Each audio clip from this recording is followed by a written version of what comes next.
दिनांक 26 जून रोजी पिंपळगाव बसवंत परिसरात अवैधरित्या गांजाची विक्री करणाऱ्या इसमांवर स्थानिक गुन्हे शाखेने छापा टाकत 23 किलो 610 ग्रॅम वजनाचा गांजा जप्त केलाय। याबद्दल अधिक वृत्त असं की नाशिक ग्रामीण जिल्हा पोलीस अधीक्षक श्री बाळासाहेब पाटील यांनी जिल्ह्यातील अवैध व्यवसायांचे समूळ उच्चाटन तसेच सराईत गुन्हेगारीस प्रतिबंध होण्यासाठी कारवाई करण्याबाबत आदेशित केले होते। त्या अनुषंगाने स्थानिक गुन्हे शाखेचे पोलीस निरीक्षक श्री रवींद्र मगर यांच्या पथकाने पिंपळगाव पोलीस ठाण्या हद्दीत अवैधरित्या अंमली पदार्थ गांजाची विक्री करणाऱ्या इसमांवर छापा टाकून कारवाई केली।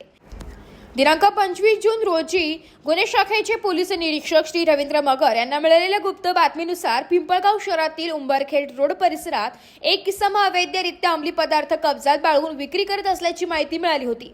त्याप्रमाणे स्थानिक गुन्हे शाखेचे पथकातील अधिकारी व अंमलदार यांनी सदर ठिकाणी जाऊन छापा टाकून अंमली पदार्थ गांजाची अवैधरित्या विक्री करणारे इसम नामे अनिकेत संदीप खेरनार वर्ष 22 राहणार उंबरखेड रोड भावनगर पिंपळगाव बसवंत तालुका निफाड जिल्हा नाशिक या ताब्यात घेऊन त्याच्या कब्जातून 4,72,200 रुपयाचा 23 किलो 610 ग्रॅम वजनाचा गांजा जप्त करण्यात आला असून सदर इसम हा विनापरवाना बेकायदेशीररित्या मानवी मनावर विपरीत परिणाम करणारा गांजा नावाचा अंमली पदार्थ कब्जात बाळगून विक्री करताना मिळून आल्याने त्याच्या विरुद्ध पिंपळगाव पोलीस ठाणे येथे गुन्हा दाखल करण्यात आलाय।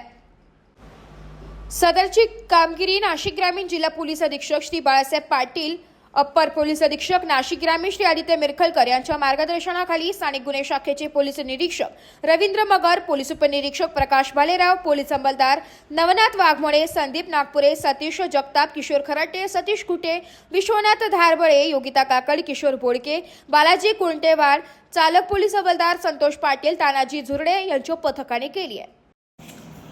25 तारखेला पिंपळगाव पोलीस स्टेशनच्या हद्दीमध्ये गांजा विक्रीसाठी एक संशयित इसम येणार आहे अशी माहिती मिळाल्यानंतर LCBचे प्रभारी अधिकारी श्री मगर आणि त्यांच्या टीमने सापळा रचला। त्याच्यामध्ये एका व्यक्तीला संशयास्पद अवस्थेमध्ये मिळून आल्यानंतर त्याची झडती घेतली असती, त्याच्या वाहनाची झडती घेतली असता त्याच्यामध्ये 23 किलो गांजा मिळून आला। साधारणतः 4.5 लाख रुपये किमतीचा हे मुद्देमाल आहे। या बाबतीमध्ये पिंपळगाव पोलीस स्टेशन या ठिकाणी गुन्हा दाखल करण्यात आलेला आहे आणि पुढील तपास पिंपळगावचे प्रभारी अधिकारी करत आहेत। वृत्तसंकलन विभाग, AV न्यूज, नाशिक।